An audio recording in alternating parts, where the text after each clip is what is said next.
It was just another ordinary day when Cheryl walked up to my driveway, her face twisted in an expression I couldn't quite place, half anger, half smug satisfaction. She was holding a metal bat, and her son Solomon was trailing behind her, looking uneasy. The sun was setting, casting long shadows over the neighborhood, and I had no idea that this seemingly trivial encounter would spiral into something much more complicated. "Hey, Sadie," Cheryl's voice sliced through the calm evening air. "We've got a problem." I stood by the porch, arms folded, unsure of what she was getting at. "What's going on, Cheryl?" Before I could process her words, her eyes flickered to my car parked in the driveway. My heart sank when I saw it. My brand new car, a gift from my husband, had a massive dent on its side. The damage was fresh, the paint scraped off in several places. The bat in Cheryl's hand seemed to be more than a casual tool in her grasp. "Who did this to my car?" I asked, my voice steady despite the rising anger in me. Cheryl let out a small laugh, almost as if she found the situation amusing. "Oh, don't worry, Sadie. It's not as bad as it looks." She leaned against the hood of the car and smirked. "But, these things happen." I took a deep breath, trying to stay calm. "Cheryl, what happened to my car? This isn't a joke." "You see," Cheryl began, still grinning, "your husband must have gotten the wrong idea about things. Solomon and I were just having a bit of fun, but I guess we both got carried away." I could hardly believe my ears. "Solomon? Your son did this? Why would he even—" Cheryl's smile widened, cutting me off. "Oh, he didn't mean it, but he was persuaded. You see, you've been flaunting your wealth around, and it didn't sit well with some people." I could feel the weight of her words hanging in the air. The car was more than just a possession. It was a symbol of my life, my husband's affection, and everything I had worked for. I felt my blood pressure rise. "What do you mean, flaunting? This car was a gift." "Exactly," Cheryl replied, her tone almost mocking. "A gift from your husband, who probably thinks he can buy everything, including peace." Her eyes narrowed. "Well, peace isn't so easily bought, is it?" "Cheryl, I don't understand. What's the point of all this? Why damage my car?" I demanded, trying to grasp the underlying reason behind her bizarre behavior. Cheryl crossed her arms and stood up straighter. "It's not about the car, Sadie. It's about you. The way you act like you're better than everyone else. The way you walk around here like you're untouchable.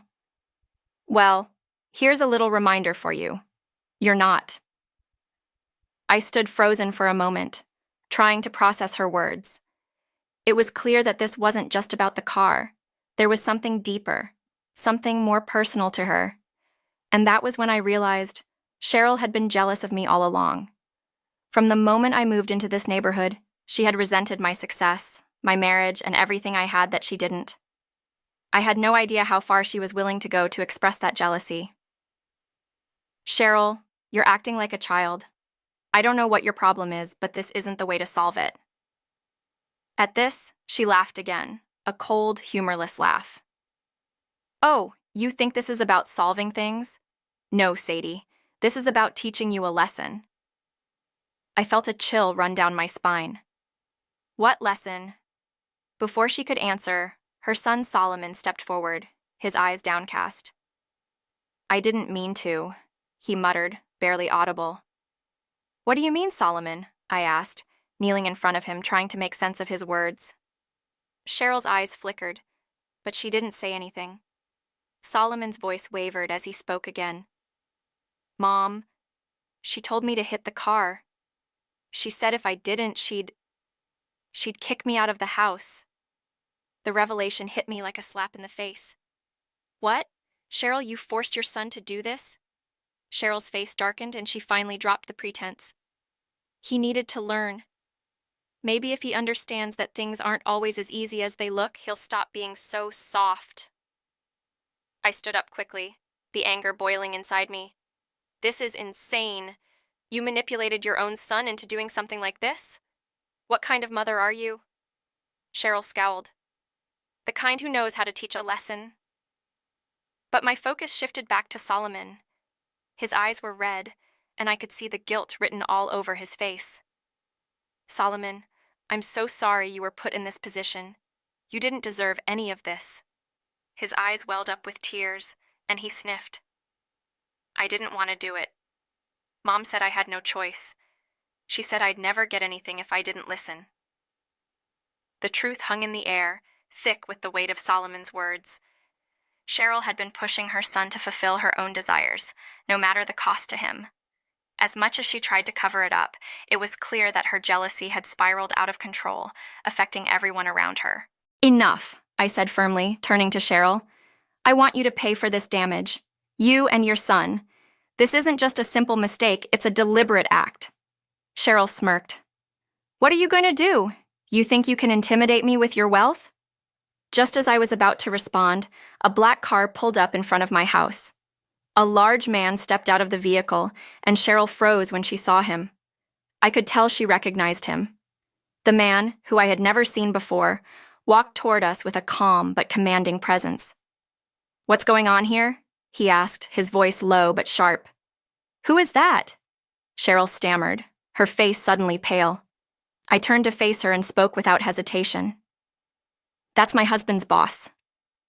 Cheryl's eyes widened in disbelief. Your husband's boss? But you said... Before she could finish, I continued. Yes, my husband's boss. The one who gave me this car. Cheryl's face drained of color. She had clearly underestimated the situation, and now it was unraveling before her eyes. The man, who was clearly not just anyone, addressed Cheryl sharply. What have you done to this car? Cheryl was too stunned to respond, and I could see her shifting uncomfortably. The atmosphere had changed. The tension was palpable. This car is a gift, my husband's boss continued, his voice cold and calculating. And you'll pay for the repairs.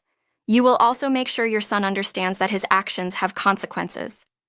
Cheryl opened her mouth to argue, but quickly shut it, realizing she was outmatched. Get it straight, my husband's boss added, his tone unyielding. You're going to fix this, or you'll regret it. But Cheryl was stubborn, refusing to back down. I don't have that kind of money. Then you'll find a way, my husband's boss replied. And if you don't, your son will learn the hard way that there are consequences for his mother's actions. Cheryl's expression turned from defiant to anxious, but it was too late for her to backtrack. She had made her choices, and now she would face them. Over the next few hours, Cheryl became increasingly agitated. She called her husband, who was on a business trip, and wouldn't be able to make it back until the next day.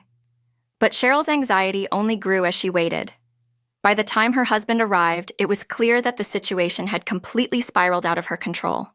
The man who had stepped out of the black car earlier had already spoken with her husband, and the atmosphere was charged with tension. Cheryl's husband, though calm, couldn't hide his disappointment when he saw the damage to the car. I'm sorry, he said to me, his voice sincere. This wasn't how I wanted to come back. But it was too late for apologies. The damage had been done. And as Cheryl stood in silence, I realized that the family she had built was now on the verge of breaking apart. Her actions had set into motion a chain of events that neither she nor her family could undo. I want a divorce, Cheryl's husband said suddenly, his voice steady but firm. This isn't just about the car. It's about everything. I can't live like this anymore. Cheryl's face went white, and she began to protest, but her husband didn't back down. I can't let Solomon suffer because of your actions. I can't trust you anymore. And just like that, everything that Cheryl had built began to crumble.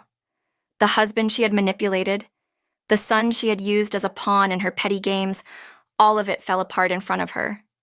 And in that moment, I realized that sometimes the consequences of our actions are far greater than we ever anticipate.